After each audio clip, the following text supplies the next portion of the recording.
촛불 실현 함께 듣기 촛불 실현 방송은 음성 재생용으로 제작되었습니다.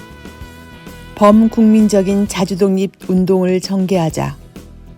이재명 정부에 대한 집중 공격이 시작되었다.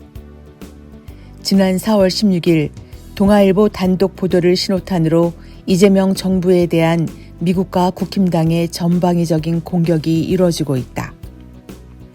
북한 핵시설 발언을 빌미로 미국은 대북 정보 공유를 제한했고 국힘당은 연일 정동영 장관 사퇴를 주장하고 있다.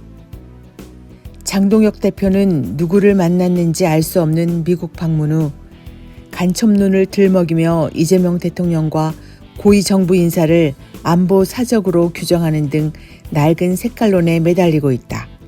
그러나 여론은 싸늘하고 국힘당의 지지율은 오히려 더 추락하고 있다. 그러자 미국의 직접 공세가 거세지고 있다. 주한미군 사령관 브런슨은 이재명 대통령의 전작권 환수 방침을 정면으로 반대했고 한일 양국의 필리핀까지 묶는 이른바 키랩 구상을 공개했다. 쿠팡의 로비를 받은 미국 공화당 의원들은 한국의 사법체계까지 무시하며 이재명 정부를 압박하고 있다. 주한미국 대사관은 방시혁 회장 출국 금지 조치를 해제하라고 대한민국 경찰에 직접 요구하기까지 했다. 그야말로 미국이 반이재명 공세를 주도하고 있는 것이다. 국힘당과 조중동, 미국의 협공이 노리는 것은 무엇일까? 미국이 작년 OECD 산하기관을 통해 검찰청 폐지를 반대하며 한국의 검찰개혁 문제에 대해서도 개입했다는 것이 밝혀졌다. 또한 미국이 작년 대선 직전 조이대 사법부의 파기환송 결론에 대해서도 미리 알고 있었다는 것이 폭로되었다. 미국의 대한정책은 철저하게 내란 세력을 살리는 것으로 일관되었다. 지금도 미국의 대한정책 기조는 내란 세력은 살리고 이재명 정부는 철저한 친미로 길들이는 것이다.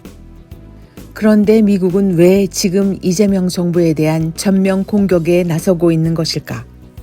이재명 대통령은 전작권 조기 환수와 자주 국방 발언, 이스라엘 규탄, 정동영 장관 옹호 입장 등 미국의 정책과 공격에 대해 나름 자주적인 입장을 견지하고 있다. 이재명 대통령이 미국에 고분고분하지 않다는 것이다. 윤석열은 차치하고 문재인 정부와도 다른 태도를 보이고 있다. 여기에 이란 전쟁의 돌파구가 보이지 않는 미국이 동북아에서 새로운 분쟁, 전쟁 정책을 추진하고 있는데 이재명 정부가 호응하지 않고 있는 것으로 보인다. 미국의 입장에서 이재명 정부는 동북아 패권 전략 추진에 걸림돌인 것이다. 그래서 미국은 이재명 정부를 굴복시키고 내란 세력을 살리기 위해 직접 이재명 정부 공격에 나선 것으로 보인다. 자주독립 촛불 독립군. 지난 188차 촛불 대행진에서 김한범 청년촛불행동 대표의 격정적인 발언이 촛불 국민들의 큰 호응을 받았다. 김한범 대표는 내란을 제압한 위대한 빛의 혁명군이 이제 자주독립 촛불 독립군이 되어 출정할 시간입니다. 라고 포효했다.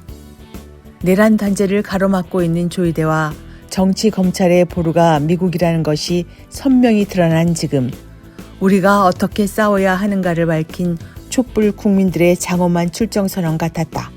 이제 내정 간섭을 일삼으며 주권을 모독하는 미국과의 싸움이 시작되었다. 내란 단죄를 위해서, 대한민국의 주권과 평화를 위해서 범국민적인 자주독립의 촛불을 들 때다.